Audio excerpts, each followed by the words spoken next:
Hello everyone, prep shot में आपका स्वागत है। मैं संध्या। लास्ट की क्लास में हमने जो लेक्चर किया था फिजिक्स का, उसमें हमने क्या कवर किया था? फोर्सेस के बारे में कवर किया था कि फोर्सेस क्या होते हैं, किस तरीके से ये वर्क करते हैं एक दूसरे बॉडीज के ऊपर। तो उसमें हमने फोर्सेस की एक सीरीज पढ़ी थी जिसमें हमने पढ़ा था कि वीक फोर्स कौन सा होता है और स्ट्रॉन्ग फोर्स कौन सा होता है। जिसमें कि आपका था वीक फोर्स था आपका gravitational force and strong force कौन सा था आपका? Nuclear force. तो आज जो हम डिस्कशन करने वाले हैं वो है हमारा टॉपिक ग्रेविटेशन। क्या लिखा है यहाँ पर? ग्रेविटेशन। तो ग्रेविटेशन होता क्या है, इसको डिस्कवर कैसे किया गया, कैसे इसका पता लगाएगा, किसने इसके बारे में रिसर्च की? सबसे पहले जो साइंटिस्ट हैं जिनका नाम आप सबको ही पता होगा, उनका नाम क्या है? Isaac Newton. क्या है नाम? Isaac Newton.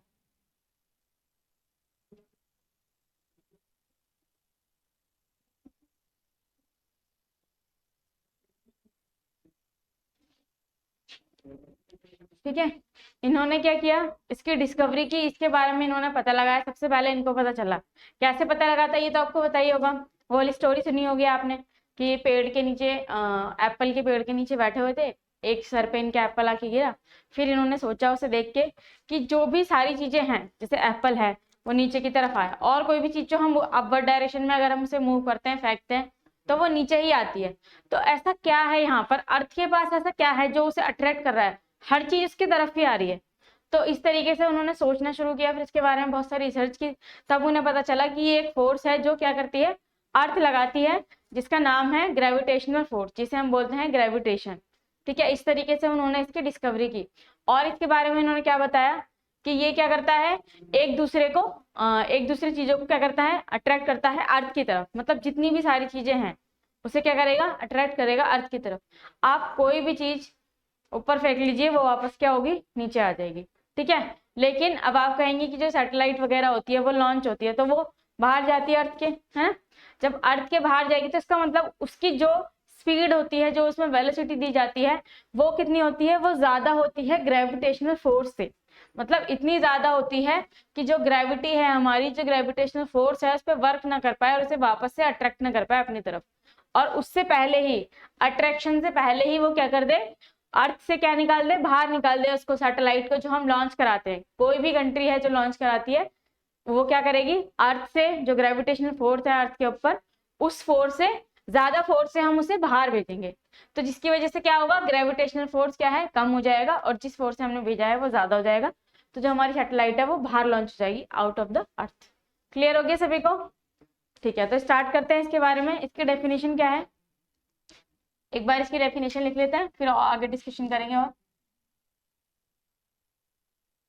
Gravitation, it is a natural phenomena, it is a natural phenomena in which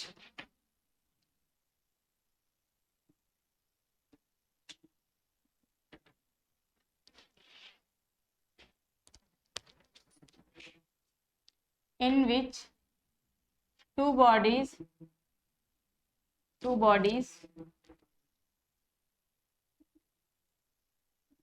with mass and energy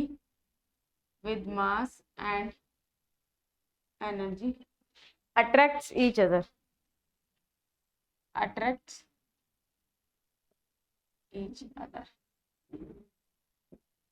clear? इसकी डेफिनेशन से हमें क्या पता चल रहा है कि एक नेचुरल फेनोमेना है जिसकी वजह से क्या होता है, दो बॉडीज एक दूसरे को अट्रैक्ट करती हैं, जिनके पास क्या है, खुद का मास है और उनके पास एनर्जी है। वो क्या करेंगी, एक दूसरे को अट्रैक्ट करेंगी। तो इसका एग्जांपल क्या है अट्रैक्शन का, मैं आपको एग्जांपल दे देती हूं, आपको क्लियर हो जाएगा। जैसे सोलर सिस्टम है हमारा, सोलर सिस्टम है ना। सोलर सिस्टम में क्या होता है, यहाँ पर सन होता है, ठीक है, ये सन हो गया, और इसके अराउंड अपने एलिप्टिकल पाथ में क्या है, यहाँ पर अर्थ हो गई, फिर यहाँ और सारे हमारे प्लैनेट्स हो गए। वो मूव करते हैं, वो क्या करते रहते हैं, मूव करते रहते हैं, मूव करते रहते हैं। तो ये मूव कर पा रहे हैं, क्यों? क्योंकि अगर जैसे मान लीजिए कि यहाँ पे मूवमेंट करनी है, यहाँ पे कोई फोर्स नहीं है, यहाँ पर कोई फोर्स वर्क नहीं कर रहा, तो क्या होगा, ये क्या होगा, ये नीचे आ जाएंगे। जितने भी प्लैनेट सारे क्या होंगे, नीचे आ जाएंगे। लेकिन यहाँ पर फोर्स है जिसकी वजह से क्या है, ये मोशन में है, एक डायरेक्शन में मूव कर पा रहे हैं। क्लियर? और भी यहाँ पर बहुत सारे लॉ लग रहे हैं, जैसे कि कैपलर्स ने बताए थे। इनकी मूवमेंट के लिए कौन सा चाहिए था वो मैं आपको पढ़ा चुकी हूँ लास्ट क्लास में, जाके इस वीडियो को चेक कर लीजिएगा। ठीक है, तो ग्रेविटेशनल फोर्स भी यहाँ पर काम करता है अर्थ के लिए। अर्थ के लिए स्पेसिफिकली कौन करता है काम? Gravitational force. क्लियर? और कहाँ करेगा? टाइड्स पता है आपको, टाइड्स आती है, ठीक है, टाइड्स जो आती है उसमें भी क्या कौन सा फोर्स काम करता है? Gravitational force. और नेक्स्ट कौन सा है बताइए जरा। ये तो सबको बताइए ना, ग्रेविटेशन कहाँ वर्क करता है, कैसा है, किस तरीके से। और किसका होगा? और लिख देते हैं मूवमेंट ऑफ या मोशन ऑफ मून, है ना। और लिख सकते हैं motion of earth around the sun. Clear? अभी इतने एग्जाम्पल बहुत है, ये सारे एग्जाम्पल आपको याद रखने हैं। क्लियर हो गया? ग्रेविटेशन क्लियर हो गया? ये एक ऐसा फिनोमेना है जिसके थ्रू क्या होता है, जिसमें जिस बॉडी के पास क्या है, मास है और उसकी एनर्जी है, वो एक दूसरे को क्या करेंगी? अट्रैक्ट करेंगे। क्लियर सभी को? इसके एग्जाम्पल्स जैसे टाइड्स आती है, टाइड्स आपने देखा होगा ना, समुद्र में एकदम से लहरें आती हैं, वो टाइड्स होती है, जो पीछे की तरफ से आती है, उसे बोलते हैं टाइड्स। ठीक है, उसके बाद क्या है? मोशन होता है मून का, मून मूवमेंट करता है या अर्थ मूवमेंट करती है। ये सब एग्जाम्पल है ग्रेविटेशन के। क्लियर? आगे बढ़े अब आगे। अब ये होता क्या है, इसको न्यूमेरिकली समझ लेते हैं। ये तो अभी हमने इसकी डेफिनेशन के थ्रू समझा है कि ये होता क्या है। अब देखिए, जैसे हमने लिखा है टू बॉडीज के बीच का मास, यानी कि फोर्स जो लगेगा वो दो बॉडीज के बीच में m1, मान लिया हमने एक बॉडी का मास है m1 और एक बॉडी का मास है m2। अब ये जैसे दोनों बॉडीज है हमारी ना, ये हमने मान लिया ये m1 है और ये m2। अब इन दोनों के बीच में फोर्स लग रहा है, जिसकी वजह से क्या है, ये अट्रैक्ट करेंगे दूसरे को। तो इनके बीच में कोई ना कोई डिस्टेंस रही होगी, तो डिस्टेंस मान ली हमने r। डिस्टेंस क्या मान ली हमने? r। तो यानी जो फोर्स लगेगा वो m1 और m2 के डायरेक्टली प्रोपोर्शनल होगा और इनवर्सली प्रोपोर्शनल होगा किसके? डिस्टेंस है जो इनके बीच में उसके स्क्वायर के। जो इनके बीच में डिस्टेंस है उसके स्क्वायर की क्या होगा? इनवर्सली प्रोपोर्शनल होगा। क्लियर होगी बात? ये जो भी फोर्स लगेगा यहाँ पे, जो भी फोर्स लगेगा वो क्या होगा? डायरेक्टली प्रोपोर्शनल होगा दो बॉडीज के बीच के मास के, और इनवर्सली प्रोपोर्शनल होगा स्क्वायर ऑफ रेडियस। किसके? Square of radius. क्लियर हो गया? ठीक है, अब हम इन दोनों इक्वेशन से हमने क्या कंक्लूजन निकाला कि जो f है वो डायरेक्टली प्रोपोर्शनल है m1 और m2 के, और डिवाइड किससे है? r स्क्वायर से। ये क्लियर हो गया? ये कैसे लिखा? इक्वेशन 1 और इक्वेशन 2 से लिख दिया। यहाँ में लिख देती हूँ चाहो तो आप, फ्रॉम इक्वेशन 1 एंड 2। क्लियर? 1 और 2 से क्या पता चल गया हमें? ये। अब हम प्रोपोर्शनलिटी का साइन क्या करते हैं? हटाते हैं, रिमूव करते हैं। यहाँ से हमें हटाना पड़ेगा, नहीं तो फिर हम इस फॉर्मूले को यूज नहीं कर पाएंगे। तो अब अगर हम प्रोपोर्शनलिटी का साइन हटा देंगे तो यहाँ पर क्या हो जाएगा? ये बन क्या जाएगा फॉर्मूला? F बराबर, इसकी जगह आ जाएगा हमारा G। G क्या है? हमारा gravitational constant. G m1 and m2 divided by r square. Clear? ये फॉर्मूला होता है आपका किसका? ग्रेविटी का। किसका? ग्रेविटेशन का। क्या? F equals to G m1 m2। Clear? देखिए, अब G क्या है हमारा? Gravitational constant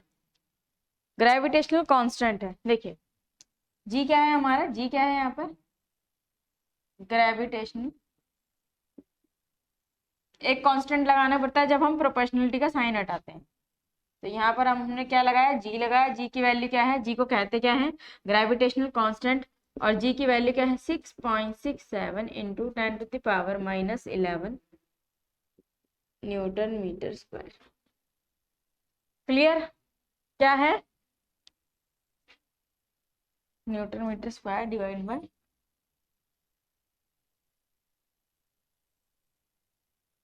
kg square.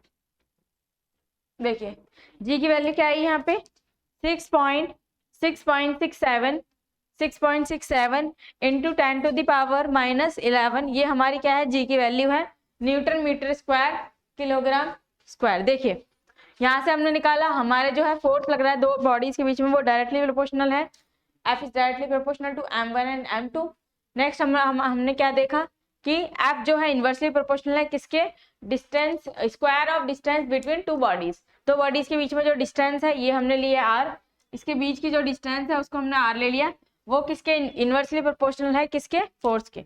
Clear. अब इन दोनों इक्वेशन से हमें क्या पता चला कि F है directly proportional m1 and m2 divided by r square, ये हमें पता चल गया।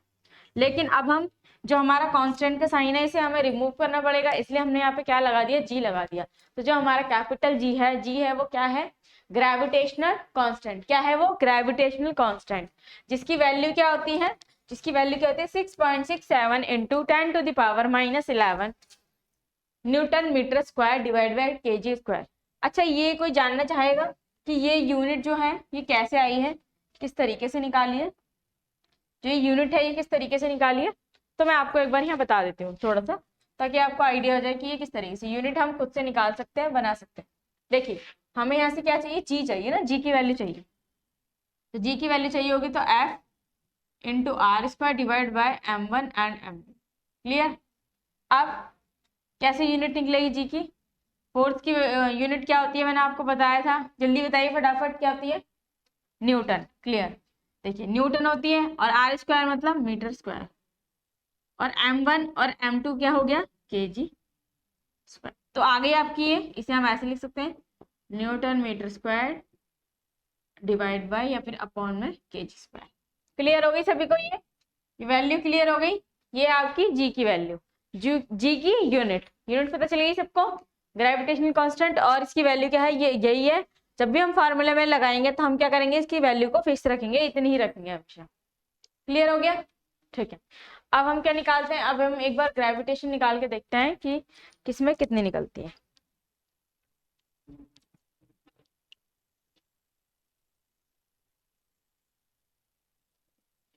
इतना क्लियर है ना, चलिए आगे बढ़ते हैं हम।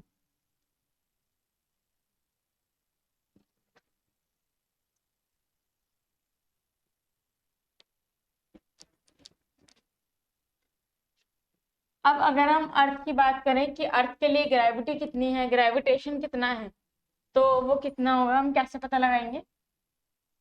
देखिए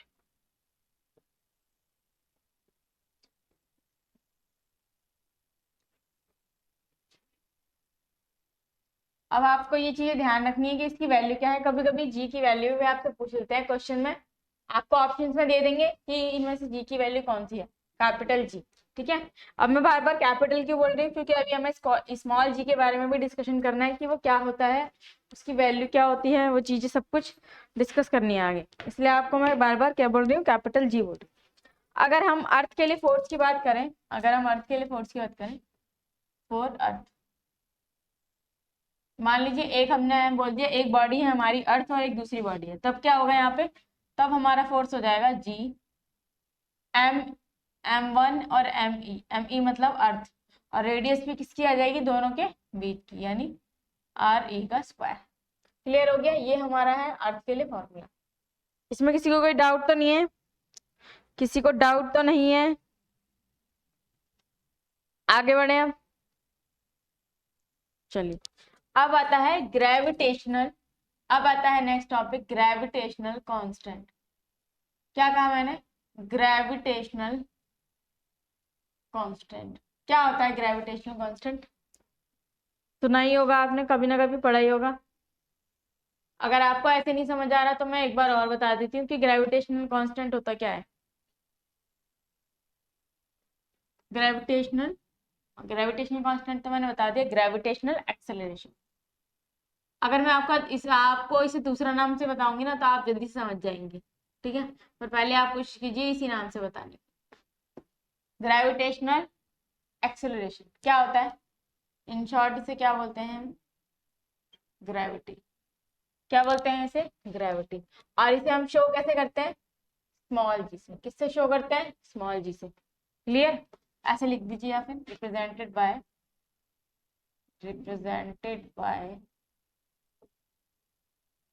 स्मॉल जी।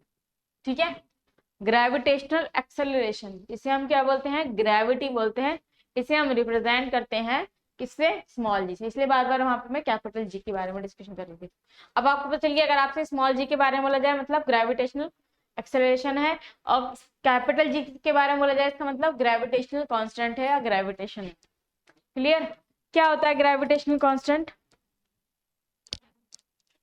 देखिए एफ बराबर क्या होता है, फोर्स बराबर क्या होता है, आपको आपने सुना ही होगा, आपने पढ़ा है लास्ट क्लास में, एम ए होता है ना, एम ए होता है। ए फोर क्या होता है, एक्सेलरेशन, एम फोर क्या होता है, मास, और एफ फोर क्या होता है, फोर्स। तो अब हम यहाँ पर ए की बात नहीं कर रहे, मतलब सिंपल एक्सेलरेशन की बात नहीं कर रहे, अब हम किसकी बात कर रहे हैं, ग्रेविटेशनल एक्सेलरेशन की।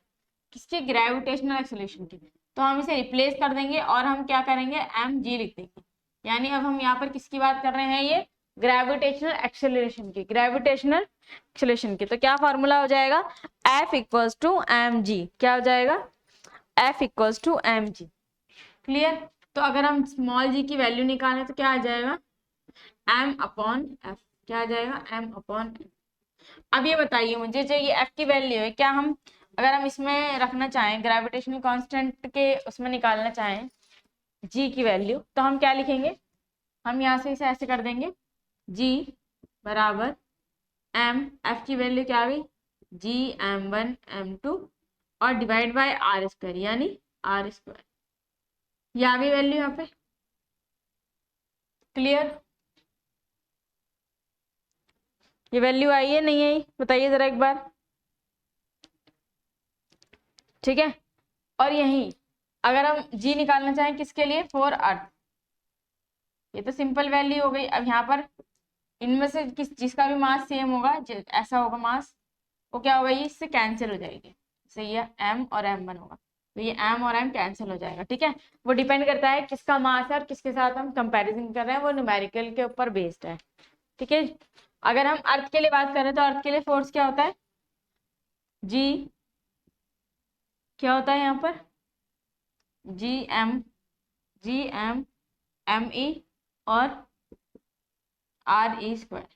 तो यानी कि m और m कट गया, तो अर्थ के लिए g कितना आ गया, g कितना आ गया, R E square divided by G M ई।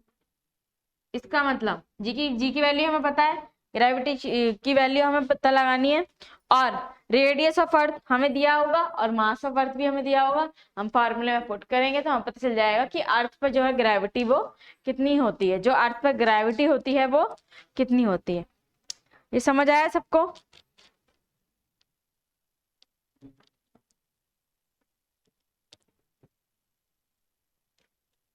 ये समझ आया?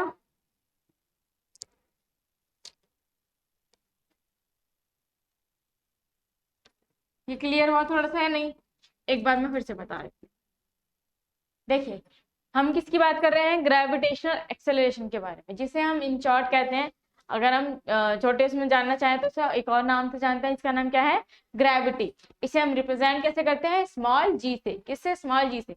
जैसे कि हमने फॉर्मूला पढ़ा था F equals to M A, तो हम वहां पर ए मतलब क्या था हमारा, वहां पर ए मतलब एक्सेलरेशन की बात हो रही थी, लेकिन हम यहाँ पर किसकी बात कर रहे हैं, ग्रेविटेशनल एक्सेलरेशन की। किसकी बात कर रहे हैं, ग्रेविटेशनल एक्सेलरेशन की। तो हम यहाँ पर ए की जगह क्या रख देंगे, कौन सी वैल्यू पुट कर देंगे, जी, क्योंकि हमें जी के बारे में डिस्कशन कर रहा है। तो जी की वैल्यू क्या आ जाएगी, m divided by F, m divided by F. तो यहाँ पर जी की वैल्यू अगर हम एफ की वैल्यू पुट करें तो जी की वैल्यू क्या आएगी, R square divide by G m1। ठीक है, जो भी यहाँ पे दिया होगा हमें उसकी। अगर हम अर्थ के लिए स्पेसिफिकली निकालें कि जी की वैल्यू क्या होती है, तो क्या होती है, वैल्यू पुट करेंगे R E square divide by G M E. Clear हो गया इतना सभी को? क्लियर है? आगे बढ़े, अब थोड़ा सा एक ना कंपैरिजन देख लेते हैं दोनों में, मतलब दोनों में कौन कौन सी चीजें होती हैं, ग्रेविटेशन और ग्रेविटी में। ठीक है,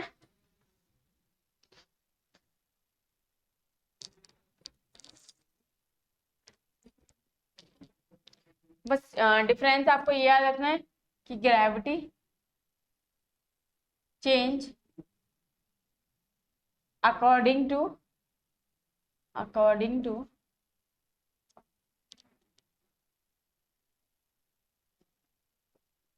टू द पोजीशन। ठीक है, जो ग्रेविटी होती है वो चेंज होती है किसकी वजह से? पोजीशन की वजह से। किसकी वजह से? पोजीशन की वजह से। क्लियर।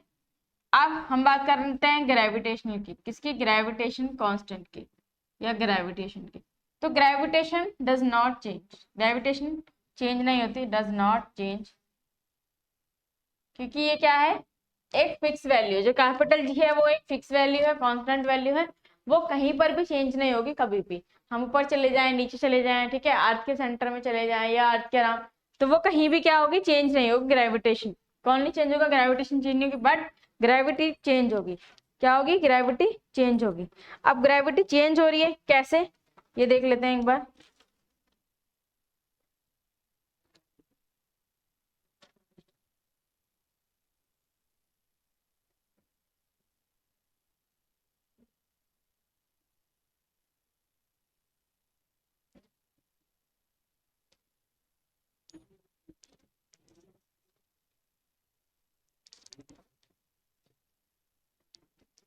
यहाँ पर थोड़ी सी गड़बड़ हुई है, को मैं ठीक कर लेती हूँ एक बार।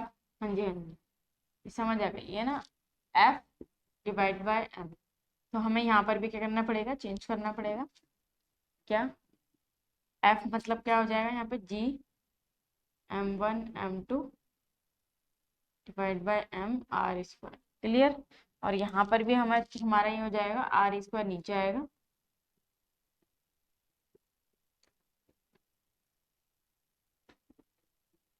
आर स्क्वायर नीचे आ जाएगा, और यहाँ होगा जी m1 m2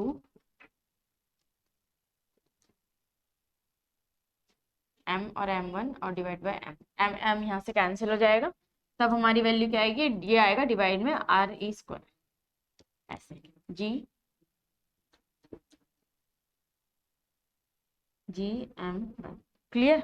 ये आएगी हमारी ग्रेविटी की value ji m1 are E square, यानी रेडियस की क्या हो जाएगी? ये इनवर्सली प्रोपोर्शनल। कौन? ग्रेविटी। कैसे होगी? अब इसका क्या रिलेशन है, इससे हमें क्या पता चल रहा है? देखिए, जो हमारा जी है वो इनवर्सली प्रोपोर्शनल है किसके? आर स्क्वायर के। आर स्क्वायर का मतलब जो बीच में डिस्टेंस है उसके, यानी कि अगर हम अर्थ के लिए बात करें, फॉर अर्थ, तो ये किसकी बात हो रही है? इसकी रेडियस की। जी बराबर 1/r² देखिए कैसे, ये हमारी अर्थ है ना, और ये क्या है? हमारी रेडियस। यहाँ क्या होती है हमारी रेडियस? मैक्सिमम। सेंटर पे क्या होती है? Radius maximum. और जैसे जैसे हम ऊपर बढ़ते जाएंगे, कहाँ पर? ऊपर पोल्स की तरफ या फिर नीचे की तरफ, यानी कि पोल्स की तरफ बढ़ते जाएंगे, तो क्या होता जाएगा? रेडियस क्या होती जाएगी? कम होती जाएगी। यहाँ पर रेडियस क्या होगी? कम होगी, और यहाँ भी क्या होगी? जो हमारी आर है, जो डिस्टेंस है, जो हम अर्थ के लिए बात कर रहे हैं रेडियस की, वो क्या होगी? कम हो जाएगी। तो यानी ये इनवर्सली प्रोपोर्शनल है किसके? ग्रेविटी के। इनवर्सली प्रोपोर्शनल है ग्रेविटी के। तो अगर आप एक चीज देखिए कि जो सेंटर है, सेंटर आपका है ना, सेंटर है ये ब्लू वाला, यहाँ पर आपकी आर जो है वो मैक्सिमम है। अब यहाँ मैं लिख देती हूँ फॉर सेंटर, या लिख दीजिए for equator. For equator, equator पे क्या होगा? आर जो होगी वो मैक्सिमम हो जाएगी, सबसे ज्यादा होगी, क्योंकि यहाँ रेडियस का काम कर रही है पूरी, ये तो मैक्सिमम है यार। अगर ये मैक्सिमम है तो ग्रेविटी क्या होगी? जी क्या हो जाएगी? मिनिमम। क्या हो जाएगी? मिनिमम। क्यों? क्योंकि इनवर्सली प्रोपोर्शनल। ये बात क्लियर हुई सबको? नहीं हुई? बताइए एक बार जल्दी से। जो सेंटर है हमारा, अर्थ का जो सेंटर है, वहां पर क्या होगी? आर मैक्सिमम हो जाएगी। आर क्या हो जाएगी? मैक्सिमम हो जाएगी। और जैसे ही आर मैक्सिमम हुई तो ग्रेविटी क्या हो गई? ग्रेविटी क्या हो गई? मिनिमम हो गई। क्लियर। और अगर मैं आपसे पूछूं कि यहाँ पर पोल्स पर आर कैसी होगी? कैसी होगी? फोर पोल्स क्या होगा? आर क्या होगी? मिनिमम होगी या नहीं होगी? बताइए जरा। आर मिनिमम होगी आपकी या नहीं होगी? आर मिनिमम हो जाएगी, तो जी कैसी हो जाएगी आपकी? जी कैसी हो जाएगी? मैक्सिमम। जी क्या हो जाएगी? मैक्सिमम। क्लियर। आपकी आर मिनिमम हो गई पोल्स पे, और जी क्या हो गई फिर? मैक्सिमम, यानी ग्रेविटी क्या हो गई? मैक्सिमम। अब आपसे एग्जाम में ये क्वेश्चन पूछा जाता है, एग्जाम का क्वेश्चन है, इसी से यहीं से क्वेश्चन बनता है आपका। क्वेश्चन क्या होता है कि जब हम पोल्स की तरफ जाते हैं, जब हम पोल्स की तरफ जाते हैं तो ग्रेविटी पे क्या इफेक्ट पड़ता है। ये आपका डायरेक्ट क्वेश्चन है, आपके एग्जाम में आता है, कई बार आता है और कई बार आ चुका है और आएगा भी जब इस तरीके से आप पूछा जाता है। कौन सा क्वेश्चन है वो, कि जब हम इक्वेटर से पोल्स की तरफ बढ़ते, जब हम पोल्स की तरफ मूव करते हैं तो ग्रेविटी पे क्या फर्क पड़ता है। तो अब आपको क्लियर हो गया, जब हम पोल्स की तरफ बढ़ रहे हैं तो आर क्या हो गई, कम हो गई। जब आर कम हो गई तो जी क्या हो जाएगा, मैक्सिमम हो जाएगा। ठीक है, तो ग्रेविटी क्या होती है, बढ़ती है, इंक्रीज होती है। लेकिन वहीं हम अगर हम इक्वेटर की तरफ आ रहे हैं, इक्वेटर की तरफ मूव कर रहे हैं, तो जी जी के ऊपर हमारा क्या इफेक्ट पड़ेगा। जब हम इक्वेटर की तरफ आएंगे तो आर क्या होगी, बड़ी हो जाएगी। आर क्या हो जाएगा, बड़ी हो जाएगी। तो ग्रेविटी क्या हो जाएगी, मिनिमम। क्या हो जाएगी, ग्रेविटी मिनिमम। ये दोनों चीजें आपको याद रखनी है, एग्जाम में क्वेश्चन यहीं से बनता है। क्लियर हो गई आपको, ये सारी चीजें क्लियर हो गई। मैंने क्या बताया, ग्रेविटी चेंज होती है अकॉर्डिंग टू पोजीशन। कैसे चेंज होती है मैंने बता दिया, वो डिपेंड करती है कि किस पोजीशन पे इंसान कोई है, कोई भी कुछ भी प्रेजेंट है तो वहां ग्रेविटी उसके अकॉर्डिंग वर्क करती है। ग्रेविटेशन जो होता है वो चेंज नहीं होता कभी भी, कहीं पर भी, चाहे उसकी लोकेशन कहीं पर भी, चाहे वो पोल्स पे हो या सेंटर में। फिर मैंने आपको ये फॉर्मूला बताया, ये F और इसकी वैल्यू रखी। ये यहाँ पर अब हमारा हो जाएगा m और m1 मान लेंगे तो ये कट जाएगा ऐसे। फिर ये हमारी वैल्यू आ जाएगी। और रेडियस के लिए, मतलब अर्थ के लिए हमने निकाला ये g निकालेंगे अगर हम अर्थ के लिए, तो वैल्यू आपकी ये आएगी। क्लियर हो गया सबको। और आर के क्या होती है, इनवर्सली प्रोपोर्शनल होती है। कौन, जी, यानी ग्रेविटी आर के इनवर्सली प्रोपोर्शनल होती है। इतना क्लियर हो गया, ग्रेविटेशनल एक्सेलरेशन क्लियर हो गया। आगे बढ़े, अब आगे बढ़े। अब देखिए, उससे पहले एक चीज और जान लीजिए। अब मैं बोलूं कि ये तो इक्वेटर पे था, अब जी सेंटर पे कितनी होगी, जी सेंटर पे, तो जी है आपकी सेंटर पे कितनी होगी, जी सेंटर पे कितनी होगी, 0। जी सेंटर पे कितनी हो जाएगी, 0। क्लियर, क्लियर है सभी को ये, ठीक है। जी हो गई सेंटर पे 0। अब अगर मैं आपसे बात करूं, अगर मैं आपसे पूछना चाहूं कि जो जी है हमारी सेंटर पे हो गई 0, इक्वेटर पे हो जाएगी जी मिनिमम, और जैसे जैसे हम पोल्स की तरफ मूव करेंगे तो हमारी जी कितनी हो जाएगी, जी कितनी हो जाएगी, मैक्सिमम। इतना क्लियर हो गया आपको। अब अगर हम अर्थ की सरफेस की बात करते हैं, अर्थ की सरफेस की बात करते हैं, किसकी बात कर रहे हैं हम, अर्थ की सरफेस की, तब हमारा जी क्या हो जाएगा, तब हमारा जी क्या हो जाएगा। तो इसकी एक वैल्यू है जो हम हमेशा क्या करते हैं, लेते हैं 9.8 मीटर पर सेकेंड, 9.8 मीटर पर सेकेंड। पर इसको जब हम यूज करते हैं न्यूमेरिकल्स में तो हम इसे राउंड ऑफ करके क्या ले लेते हैं, 10। क्या ले लेते हैं, 10 ले लेते हैं। समझ आ गई बात। अब हमने जी सेंटर पे बात कर ली, कितनी होती है, 0। उसके बाद हमने देख लिया कि इक्वेटर के लिए जी कितनी होती है, मिनिमम। पोल्स के लिए जी कितनी होती है, मैक्सिमम।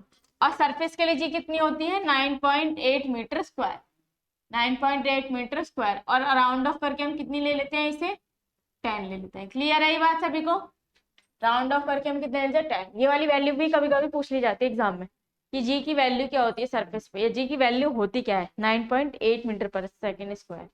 क्लियर, आगे बढ़े हम।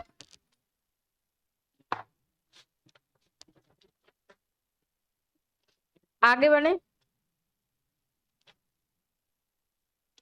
चलिए। अब देखिए, अब आपको पता होगा कि एक चीज होती है वेट और एक चीज होती है मास। ये दो वर्ड आपने सुने होंगे। आप जनरली क्या बोलते हैं कि हमें वेट कराना है, जब आपको अपना वजन करवाना होता है तो आप क्या बोलते हैं, वेट करवाना है ना। लेकिन वेट तो नहीं कराते आप। अब हम जो भी सामान, कुछ भी सामान लेने जाते हैं तो हम क्या करते हैं कि इसका वेट कर दीजिए, है ना। लेकिन वो वेट नहीं होता, वो क्या होता है एक्चुअल में, वो मास होता है। क्या होता है वो, मास होता है ना। चलिए एक बार जान लेते हैं कि मास और वेट में क्या डिफरेंस है, मास और वेट में क्या डिफरेंस है, थोड़ा सा जान लेते हैं, फिर आपको क्लियर हो जाएगा कि ये चीजें क्या होती हैं।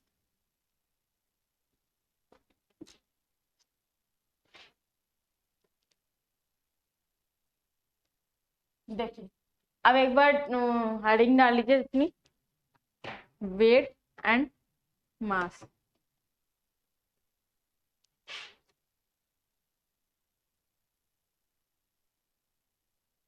वेट और मास, बस बहुत थोड़ा सा बताना है क्योंकि बहुत मान्यूट सा डिफरेंस है, बट आपको याद रखना है। वेट क्या होता है? m इंटू जी, और मास क्या होता है आपका? m इंटू जी का मतलब, m इंटू जी का मतलब ग्रेविटी, g मतलब ग्रेविटी। ग्रेविटी क्या होगी? मल्टीप्लाई हो जाएगी मास के साथ, तो हमारा क्या आ जाएगा? वेट आ जाएगा। यानी वेट है वो हमारा डिपेंड करता है किसके ऊपर? किसके ऊपर? जी के ऊपर, ग्रेविटी के ऊपर। तो इस तरीके से अगर मैं आपसे बात करूं या मैं आपसे पूछना चाहूं कि जैसे जैसे हम कहा जाएंगे, मैंने बोला आपसे कि आप हो इक्वेटर पे, है ना? आप हो इक्वेटर पे, तो आपका वेट कितना होगा? अगर आप इक्वेटर पे हो तो आपका वेट कितना होगा? बताइए जरा। क्योंकि आपका जी क्या होता है इक्वेटर पे? मिनिमम होता है, तो वेट भी क्या हो जाएगा आपका? मिनिमम, क्योंकि डायरेक्टली डिपेंड है किसके ऊपर? ग्रेविटी के ऊपर। और मास क्या होगा? मास में कोई चेंज आएगा नहीं, नो चेंज। क्लियर? अब यहाँ पर जो वेट है उसके उसकी यूनिट भी क्या होगी? अलग होगी। मास की क्या होती है? किलोग्राम। मास की क्या होती है? किलोग्राम। और वेट की क्या हो जाएगी? वेट की क्या हो जाएगी? किलोग्राम मीटर पर सेकेंड स्क्वायर। किलोग्राम मास की होगी किलोग्राम, और ग्रेविटी की हो गई मीटर पर सेकेंड स्क्वायर। बस इतना सा ही डिफरेंस था इसमें, यही आपको याद रखना है, यही आपको पढ़ना है। क्लियर? कि वेट जो होता है वो मास मल्टीप्लाई ग्रेविटी, और मास होता है वो एम से डिनोट करता है। मास होता है इक्वेटर पे मिनिमम होता है वेट, और मास में कोई चेंज नहीं होता। वेट की यूनिट क्या होती है? केजी मीटर पर सेकेंड स्क्वायर। और मास क्या होता है? मास की यूनिट क्या होती है? केजी, यानी किलोग्राम। इतना क्लियर हो गया आपको? क्लियर हो गया आपको? ठीक है। अब अगर वेट मिनिमम है इक्वेटर पे, क्या है? मिनिमम है, तो पोल्स पे कैसा होगा? अगर मैं पोल्स की बात करूं तो पोल्स पे क्या होगा? मैक्सिमम होगा, और इसमें कोई चेंज नहीं होगा, है ना? पोल्स पे मैक्सिमम होगा, क्यों? क्योंकि जी क्या होती है पोल्स पे? मैक्सिमम होती है। और इसमें क्या होगा? No change. अब देखिए, अब आप कहेंगे कि जब वेट हमारा चेंज होता है ना, वेट हमारा चेंज होता है यानी ग्रेविटी के ऊपर डिपेंड है, तो वेट अलग अलग होता होगा हर जगह। अब आपके पास एक क्वेश्चन बनता है, आपका एक क्वेश्चन बनता है, जरा नोट कीजिए फटाफट। क्या?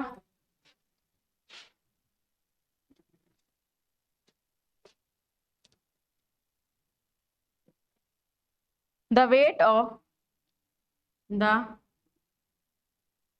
Weight of a person is 60 kg on earth. So what is the what is the what is the so what is the weight on moon?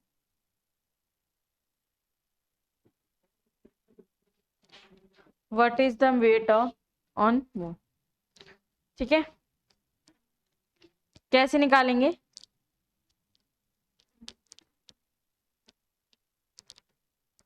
जो भी वेट होता है अर्थ पे, जो भी वेट होता है अर्थ पे, इसका सॉल्यूशन देख लीजिए एक बार आपको। जितना भी वेट होगा अर्थ पे किसी भी पर्सन का, उसका 1/6 हो जाएगा, उतना होगा उसका मून पे। क्या बोला मैंने आपसे? अगर आपका वेट है अर्थ पर, मान लीजिए कितना भी, जैसे 60 kg था, तो अगर हम उसका 1/6 कर देंगे, 1/6 कर देंगे वेट ऑफ अर्थ का, तो हमारे पास वेट आ जाएगा सरफेस का। इसका वेट आ जाएगा सरफेस का, सरफेस का नहीं, मून का, सॉरी। इसका वेट आ जाएगा मून का। क्लियर? ये फॉर्मूला इंपॉर्टेंट है, इसको याद रखिएगा। तो इसलिए हम निकालेंगे वेट, कैसे निकालेंगे मून वाले का? हम क्या करेंगे? 1/6 कर देंगे वेट ऑफ अर्थ, यानी 60 अपॉन में 6, तो कितना आएगा? 10 न्यूटन। क्यों? क्योंकि ये यहाँ पर एक फोर्स का काम कर रहा है, या फिर आप चाहें तो ये वाली लिख सकते हैं, केजी मीटर पर सेकेंड स्क्वायर। केजी मीटर पर। क्लियर? ये आपका वेट हो गया कहाँ पर? मून पर। मून पर क्या हो गया वेट? 1/6 हो गया अर्थ के वेट का। क्लियर हो गया? ये न्यूमेरिकल समझ आ गया सबको? न्यूमेरिकल समझ आ गया कि जब अर्थ पे वेट दे रखा है 60 kg, तो मून पे कितना होगा, तो हम क्या कर देंगे? 1/6 कर देंगे, और हम पता चल जाएगा कि मून पर वेट कितना है, तो हमने यहाँ पर 1/6 किया तो हमारा आंसर कितना आया 10 kg। क्लियर हो गया सभी को ये?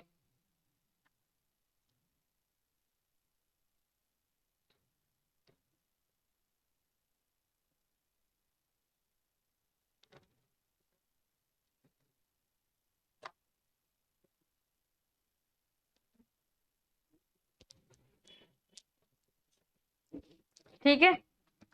अब आपसे अगर यही वेट की जगह मास लिख दिया, आपसे कहा जाए कि मास है किसी पर्सन का वो 60 kg अर्थ पे, तो मास मून पे कितना होगा, तो आपका आंसर क्या होगा?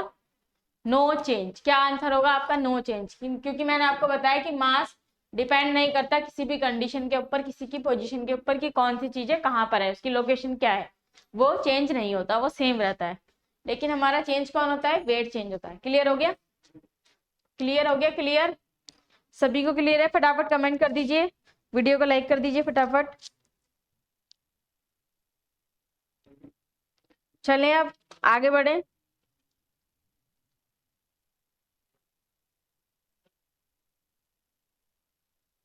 आगे बढ़े, चलिए। अब बात आती है वेट इन लिफ्ट। अब हमारा जो नेक्स्ट टॉपिक है वो क्या है? Weight in lift. इसे मैं रफ कर देती हूँ क्योंकि मुझे बोर्ड चाहिए होगा पूरा। ठीक है, सबको समझ आ गया ये क्या होता है? वेट और मास में क्या डिफरेंस होता है?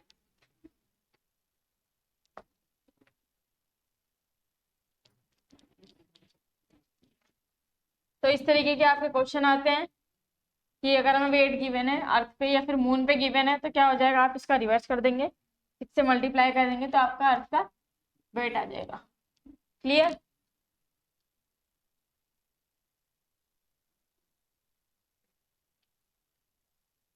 क्लियर है सभी को ये? चलें आप आगे बढ़े, पर हेडिंग डालिए weight in lift. Weight in lift. अब हम लिफ्ट के अंदर वेट की बात करते हैं तो उसके लिए हमारे पास 4 कंडीशन है। कौन सी 4 कंडीशन है? 1 2 3 एंड 4। क्लियर? 4 कंडीशंस हैं। पहली कंडीशन हमारे पास कौन सी है? रेस्ट। उसके बाद अपवर्ड, उसके बाद डाउनवर्ड, और उसके बाद है फ्री फॉलिंग। Free falling. तो आपको ये चारों चीजें समझाई जाएंगी। ठीक है, ये है आपकी लिफ्ट। क्लियर?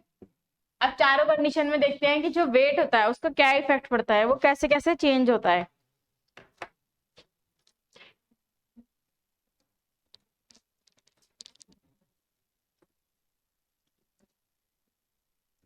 देखिए, जो रेस्ट में है, जो रेस्ट में है तो उसके ऊपर ग्रेविटी का कोई इफेक्ट नहीं पड़ रहा। जो रेस्ट में है उसके ऊपर ग्रेविटी का कोई इफेक्ट नहीं पड़ रहा। आप आराम से खड़े जाइए, आपके ऊपर कोई इफेक्ट नहीं पड़ेगा, आप बैठे हैं तब भी नहीं पड़ेगा। ठीक है, ग्रेविटी का कोई इफेक्ट नहीं, मतलब आराम से लिफ्ट है आपकी वो खड़ी हुई है तो वेट के ऊपर आपको ग्रेविटी का कोई इफेक्ट नहीं है। तो वेट क्या होगा आपका? वेट के ऊपर क्या कोई इफेक्ट पड़ेगा? पड़ेगा वेट? इफेक्ट नहीं। तो वेट क्या रहेगा आपका? सेम रहेगा। जो आपका एक्चुअल वेट है वही लिफ्ट के अंदर रहेगा अगर वो रेस्ट में है।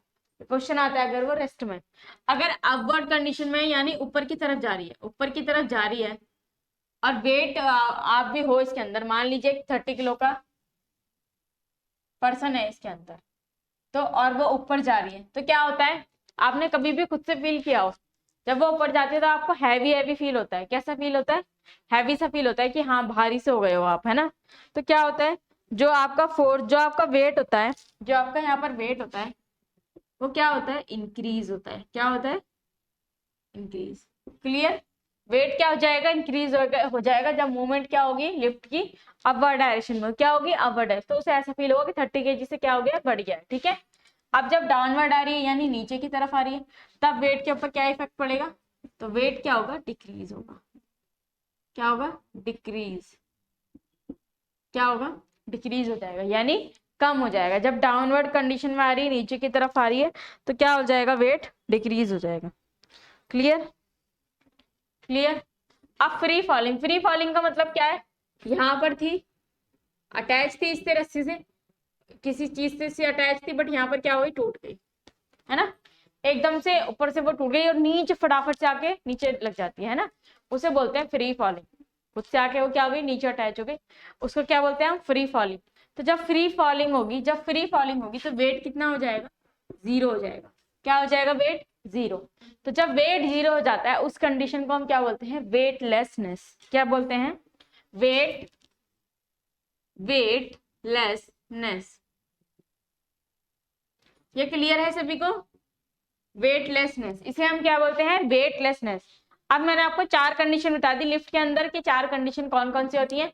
यहाँ से एग्जाम में क्वेश्चन पूछे जाते हैं, इसलिए आपको बताया गया है कैसे कैसे पूछे जाते हैं क्वेश्चन, कि जब आप लिफ्ट के अंदर अपर डायरेक्शन में मूव कर रहे हैं, तो आपको वेट जो है वो क्या होगा, वेट के ऊपर क्या इफेक्ट पड़ेगा।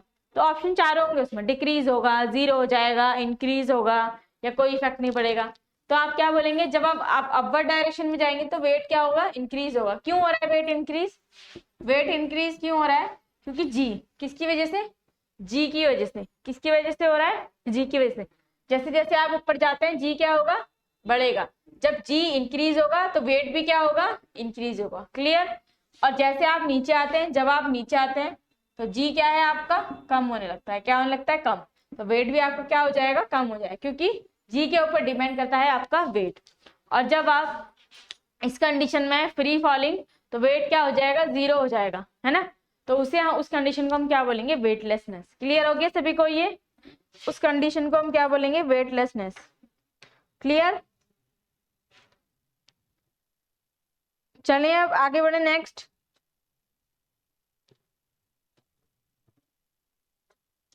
अब हमारा जो नेक्स्ट टॉपिक है वो है एस्केप वेलोसिटी। क्या है वो, एस्केप वेलोसिटी। एक बार हेडिंग लगा लीजिए फटाफट, एस्केप वेलोसिटी।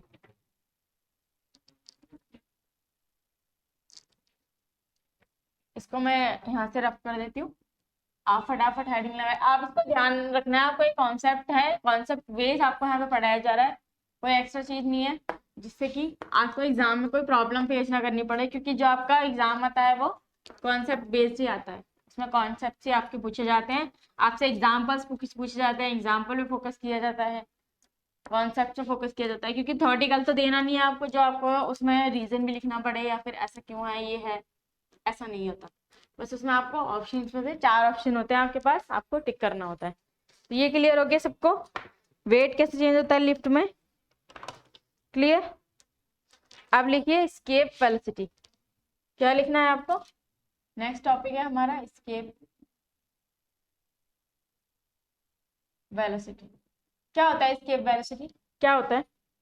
मैंने अभी आपको बताया थोड़ी देर पहले, जब मैंने स्टार्ट किया था चैप्टर, तब मैंने आपसे क्या कहा था, कि जो रॉकेट है उसको लॉन्च किया जाता है बाहर, वो अर्थ के बाहर भेजा जाता है। जब उसे अर्थ के बाहर भेजा जाएगा, अर्थ के बाहर भेजा जाएगा, तो क्या होगा, कुछ ऐसी स्पीड, इतनी स्पीड से उसे भेजना पड़ेगा जो कि ग्रेविटेशनल फोर्स से ज्यादा हो, जो कि ग्रेविटेशनल फोर्स से ज्यादा हो, तभी क्या होगा, वो अर्थ से बाहर निकल पाएगा, नहीं तो फिर वो अर्थ के अंदर ही रह जाएगा। तो उसी को हम क्या बोलते हैं, एस्केप वेलोसिटी। क्या बोलते हैं हम, एस्केप वेलोसिटी। तो एक बार लिख लीजिए होता क्या है, फटाफट लिख लीजिए।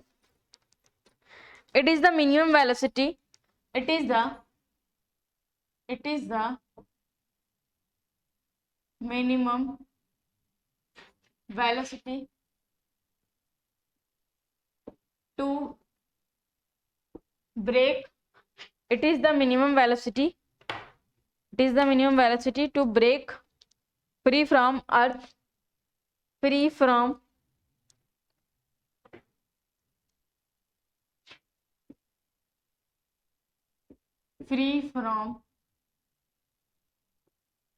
earth's gravitational force, earth's gravitational force। Clear हो गया, अर्थ के ग्रेविटेशनल फोर्स से क्या है, ज्यादा है, अर्थ के ग्रेविटेशनल फोर्स से क्या है, मतलब उसको ब्रेक कर पाए, इतनी इसकी स्पीड होनी चाहिए। अब इसकी स्पीड होनी कितनी चाहिए, अब एक फॉर्मूला है, वो सब आपको याद करने की जरूरत नहीं है, बस आप ये याद रखिए कि एस्केप वेलोसिटी होती कितनी है, कितनी होती है 11.2, एक बार लिख लीजिए इस वाले पेन से,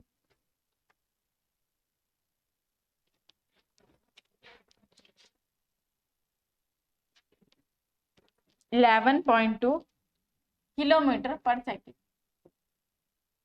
किलोमीटर पर सेकेंड, यानी कि 1 किलोमीटर में, यानी कि 1 किलोमीटर कितने, जो 11.2 किलोमीटर है वो कितने इसमें कवर कर रही है, वो 1 सेकंड में। यहाँ पर वैसे मेनली कभी होता है यहाँ पर किलोमीटर के साथ आवर आता है, लेकिन हम यहाँ पे सेकंड यूज कर रहे हैं, क्यों, क्योंकि इसकी जो स्पीड है, जिसकी वेलोसिटी है वो इतनी ज्यादा है, तो हम क्या लिखेंगे यहाँ पे 11.2 किलोमीटर पर सेकेंड। ये क्या है हमारी स्केप वेलोसिटी, ये क्या है हमारी स्केप वेलोसिटी, ये होती क्या है, it is the minimum velocity, ये एक मिनिमम वेलोसिटी है जो ब्रेक करती है किसको, ग्रेविटेशनल फोर्स को ब्रेक करने के बाद वो क्या हो जाती है, फ्री हो जाती है अर्थ से, फ्री फ्रॉम अर्थ, यानी अर्थ से बाहर निकल जाती है।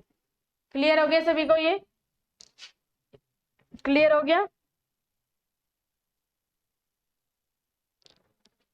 ये आपको वैल्यूज की याद रखनी है, बहुत इंपॉर्टेंट है आपके लिए, ये बहुत इंपॉर्टेंट है आपके लिए। क्लियर, ये एग्जाम में आती है कि कितनी वेलोसिटी से हम किसी भी सैटेलाइट को बाहर लॉन्च करते हैं।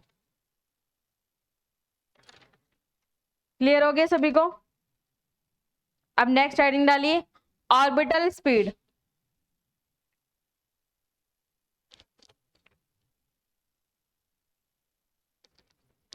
नेक्स्ट हेडिंग डालिए, ऑर्बिटल स्पीड।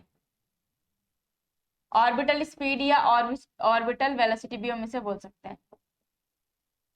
ये होती क्या है, ये होती क्या है, मैंने आपको बताया था कि बीच में क्या है, हमारा सन है, उसके अराउंड हमारे सारे प्लैनेट्स हैं जो मूव करते हैं एक ऑर्बिट में, एक ऑर्बिटिकल ऑर्बिट में मूव करते हैं।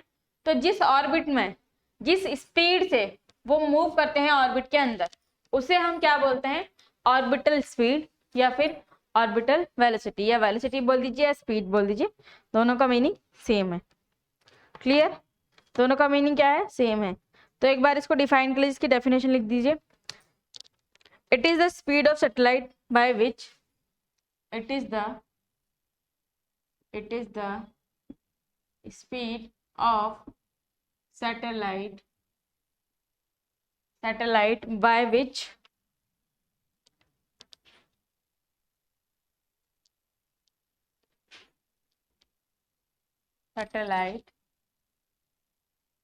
by which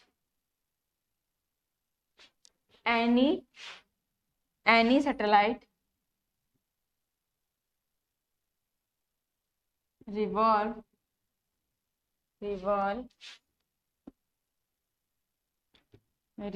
around the,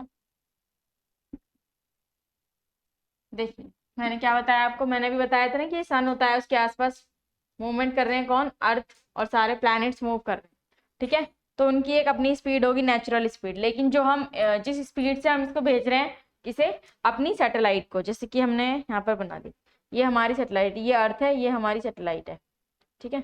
तो ये सैटेलाइट मूव करेगी अर्थ के चारों तरफ, अब इसे कुछ स्पीड चाहिए होगी जिससे कि क्या रहा है, ये अपने सर्कुलर मोशन को क्या कर सके, मेंटेन कर सके। तो उसको हम क्या बोलते हैं, उस स्पीड जितनी इसकी रिक्वायरमेंट होती है इसे मूव करने के लिए, कहाँ पर, अर्थ के चारों तरफ, अर्थ के अराउंड, उसे हम क्या बोलते हैं, इसकी ऑर्बिटल स्पीड या ऑर्बिटल वेलोसिटी, क्या बोलते हैं, ऑर्बिटल स्पीड या ऑर्बिटल वेलोसिटी। क्लियर हो गया, क्लियर हो गया सभी को।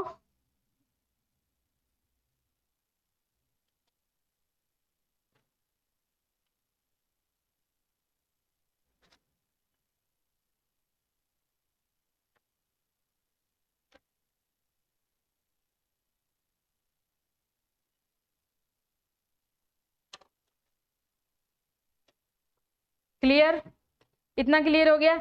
जो इसकी स्केप वेलोसिटी होती है आपकी, वो स्केप वेलोसिटी क्या होती है, ये मिनिमम वेलोसिटी होती है, जो क्या करती है, किसी भी सैटेलाइट को लॉन्च कराने में हेल्प करती है, मतलब उसको बाहर पहुंचाना है हमें किससे, अर्थ से, तो इसलिए वो क्या करेगी, इतनी मिनिमम हमें स्पीड चाहिए होगी, इतनी मिनिमम वेलोसिटी चाहिए होगी, जिसकी वजह से क्या हो जाए, वो अर्थ से बाहर हो जाए। कौन बाहर हो जाए? हमारी सैटेलाइट जिसको हमें लॉन्च कराना है।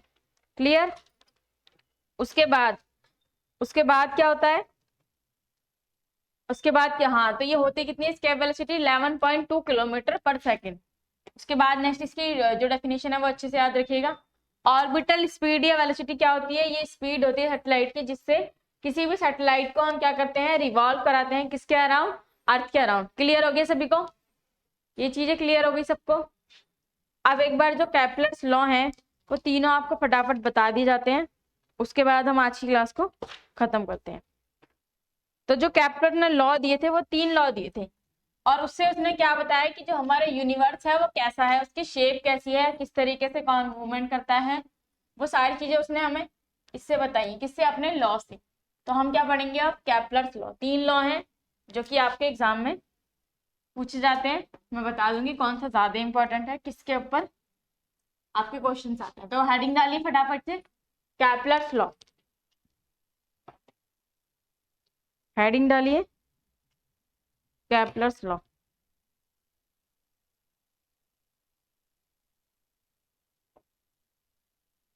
देखिए जो फर्स्ट है आपका वो क्या है? Law of orbit. Law of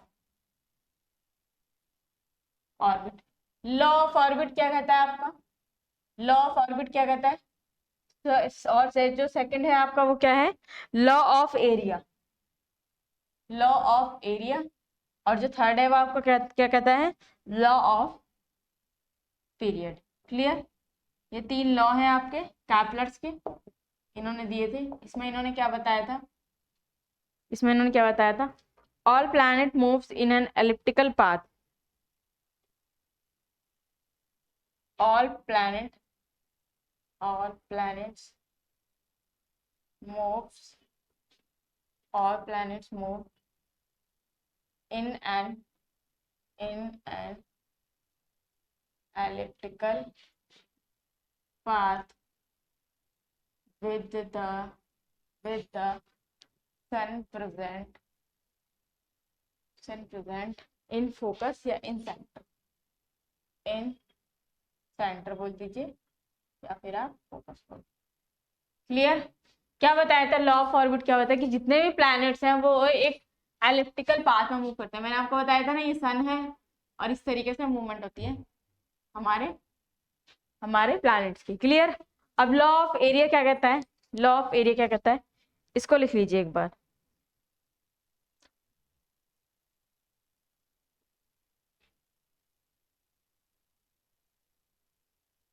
a line that that joins any planet to the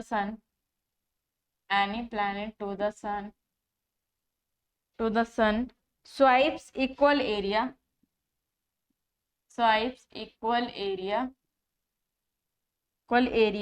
in equal interval of time, in equal interval of time. Clear? इसका मतलब क्या है एक बार देख लेते हैं। इसका मतलब है कि जो सॉरी इसका मतलब है कि यहाँ पर यह आपका सन है, ठीक है, ये आपका सन है, और जितना एरिया यहाँ पे कवर करेगा उतना ही क्या करेगा दूसरी साइड पे, यानी एक्स आपका बराबर हो गया वाई के इक्वल। एरिया ऑफ एक्स बराबर है एरिया ऑफ वाई। देखिए कैसे, अब यही आपको बताइए, ये क्या लिखा है आपके? एक लाइन है जो ज्वाइन करती है किसी भी प्लैनेट को सन से, ज्वाइन करती है एक लाइन। तो जो सन है वो स्वाइप करता है equal area in equal interval of time. जितना भी क्या करेगा वो स्वाइप करेगा, जितना भी एरिया यहाँ से स्केप करेगा वो किसके इक्वल होगा? जितना प्लैनेट के थ्रू स्केप करेगा। मतलब ये सन है हमारा, यहाँ पर इसने अपनी रेस डाली और यहाँ हमारा कोई प्लैनेट है, तो जो एरिया वो यहाँ पर कवर करेगा वो ही यहाँ पर कवर करेगा। यानी कि ये दोनों एरियाज क्या होंगे? हमारे इक्वल होंगे। एक्स और वाई क्या होगा, इक्वल होगा। जितनी भी हमारे सन की जितनी जैसे जैसे मूवमेंट होती जाएगी वो क्या करता जाएगा, इक्वल एरिया कवर करता रहेगा। क्लियर। अब लॉ ऑफ पीरियड आपको क्या कहता है, लॉ ऑफ पीरियड आपको क्या कहता है, लॉ ऑफ पीरियड है आपका T square directly proportional to R cube. आपका सिर्फ यही है यहाँ पे, इससे ज्यादा आपको कुछ नहीं याद रखना है। Time basically law of period क्या बताता है, हमें टाइम के बारे में बताता है।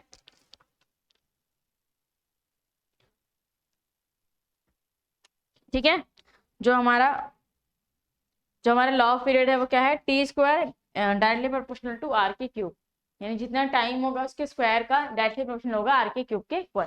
तो ये आपके कैपलर्स के तीनों लॉ थे। इसमें जो इंपॉर्टेंट है आपका, ये आपका न्यूमेरिकल, ये आपका मतलब फॉर्मूला बेस्ड आ सकता है क्वेश्चन की, इसकी फॉर्मूला किसका है, या लॉ ऑफ पीरियड का फॉर्मूला कौन सा है, और आपका सेकेंड और फर्स्ट दोनों ही इंपॉर्टेंट है। क्लियर। तो यहाँ पर आपका जो ग्रेविटेशन है वो खत्म हो जाता है, कंप्लीट हो चुका है।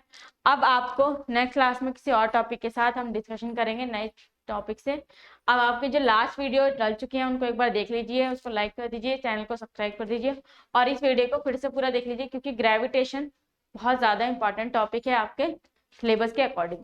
आपको सिर्फ उतना ही पढ़ाया जा रहा है यहाँ पे जितना आपके लिए इंपॉर्टेंट है। तो अच्छे से पढ़ लीजिए, समझ लीजिए, नोट्स बना लीजिए, ताकि आपकी प्रिपरेशन और अच्छे से इंप्रूव हो जाए। क्लियर। तो फिर मिलते हैं नेक्स्ट क्लास में, तब तक के लिए बाय बाय।